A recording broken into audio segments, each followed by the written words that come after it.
So we have seen this new model of human nature and look at it from the perspective of the natural sciences, the evolutionary sciences, biology.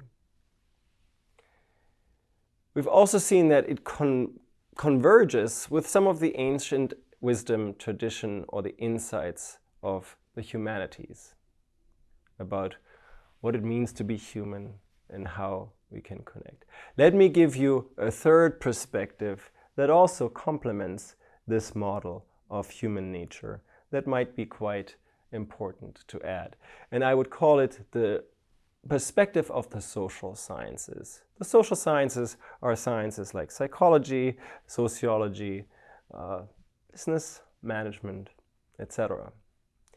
So if we assume a four-drive model, the drive to acquire, the drive to defend, we have the drive to bond, and the drive to comprehend. One of the things that we note is that psychology tells us there may be a missing piece. There may be a piece that says this four-drive theory really isn't valid because Homo economicus indeed exists. The old way, quote unquote, in this course of looking at human nature. And when the social sciences say that, they term this kind of behavior oftentimes as either psychopathic or amoral, immoral, men without morals. The sociologists say that, the economists say and call these people free riders, and as I said, the psychologists would call those people psychopaths. Psychopaths are indeed behaving much like Homo economicus. They exist, and the social sciences estimate that maybe 1% to 4% of the population is actually behaving like Homo economicus, like psychopaths. How do we make sense of this? If this four-drive theory is a better way of understanding human nature, as we make the argument, then what can we understand from the social sciences here? If 1% to 4% of the people are psychopathic, then it may mean that indeed there's a small minority that is better explained by a Homo economicus narrative, being greed is good, I'm maximizing my own power, I'm maximizing my own income with disregard to anybody else, not caring about anybody else, making my way to the top no matter what, being the Wolf of Wall Street, being Gordon Gekko. The way that Paul Lawrence frames this challenge and says, yeah, these people exist, and in terms of the four-drive theory, those people would not have an independent drive to bond. So rather than tossing out that theory entirely, he would suggest that yes, there is an adjustment that we can make, and we can say there are certain people that don't have an independent drive to bond, and they're psychopathic. In a way, they build trust and make connections with people in order to dominate, in order to acquire, in order to cheat them. Bernie Madoff is a great example for that. Unfortunately, Bernie Madoff is not the only one. And we've seen in some studies that actually the type of organization that we have created at this point, a hierarchical type of organization, allows many psychopathic people to climb the ladder. While there are some that say there are 1 to 4% of the population that are psychopathic, we have evidence that in top-level leadership positions, 6 to 10% of leaders are psychopathic. In terms of the four-drive theory, this would mean that 200, 300, 400% more people in leadership positions than in a general population lack an independent drive to bond. They may be in these positions because they want to maximize their own utility. They want to be in it for themselves. They want to dominate. They want to maximize their own benefit. So rather than being naive, blue-eyed, the perspective of the social sciences can enhance this narrative of the four drives and balances that emerges from this consilience of the natural sciences and the humanities. We know that when we look at brain scans of psychopathic prisoners, and most of the time we study psychopaths as those that are criminal. They don't have to be, but this is the easiest way to access them for study purposes.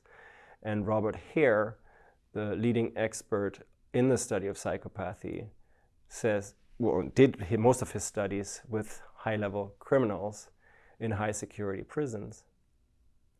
When he looks at their brain, he sees a markedly different structure. And while this is sometimes difficult to say, I just want you to know that there seems to be a physical evidence for this difference in personality type, in human nature. And this can strengthen the narrative of the four-drive model. It can explain why there are certain people that are not trustworthy, that shouldn't be trusted, that shouldn't be in positions of power, that shouldn't be running organizations, especially when we say we want these organizations to help humanity survive and thrive, address these larger challenges. Because in the end, psychopathic type of leaders wouldn't be interested in that. They would be interested in other kind of things, such as domination, such as power, such as wealth. I don't think it's a stretch, if you look outside into the world, to see such psychopathic types of behaviors in leadership, in business, in politics. You might just look at what is happening in the United States at this point, or in Brazil, or in many other countries, for that matter. What it also says is that, yes, these ancient types of organizing, they're always with us. These hierarchical models, they do work, and they sometimes work very well, and they work oftentimes in ways that are destructive to us. In historical contexts, historians have said that psychopathic leaders have brought about a lot of suffering. Hitler, Napoleon, Stalin were all considered to be psychopathic leaders. They used the existing hierarchies and power structures to establish themselves as leaders in society, and they oftentimes caused a lot of harm and pain to their own people and to people in the world by leading wars, by creating conflict, by creating disruption. Unfortunately, in this world, we see many of these patterns emerge again, and the theory that we're providing here, the four-drive theory, I hope can help you understand what is happening, how this is working. That there are certain types of people that are behaving like Homo economicus indeed, for which a Homo economicus theory and narrative is helpful. And then there is a majority for which it isn't helpful. Yet the problem seems to be, from all we understand from the social sciences, that many people feel like they need to comply with this psychopathic model.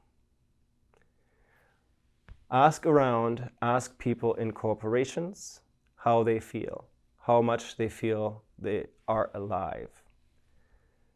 In many ways, I ask my students that are in New York to go down to Wall Street and feel what the vibe is like.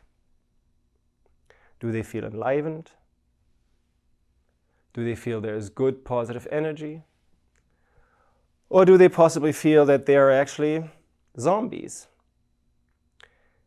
I'm being provocative in that context, but I think you can get the point. That when we are psychopathicized, in a way, we're not fully human. We can't be fully human. We try to force ourselves into a model of professionalism that sucks energy out of us, the human energy out of us.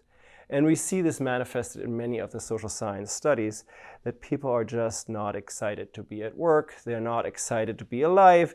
Many, unfortunately, feel deprived, desperate, and we have high rates of suicidal tendencies, we have high rates of anxiety, and you can see this across the board, unfortunately, in many ways, that this is a sign of the times. I don't want to scare you. I don't want to play or paint doomsday scenarios. I just want to point out the power of this four-drive theory to explain what is going on and maybe help understand what can be done.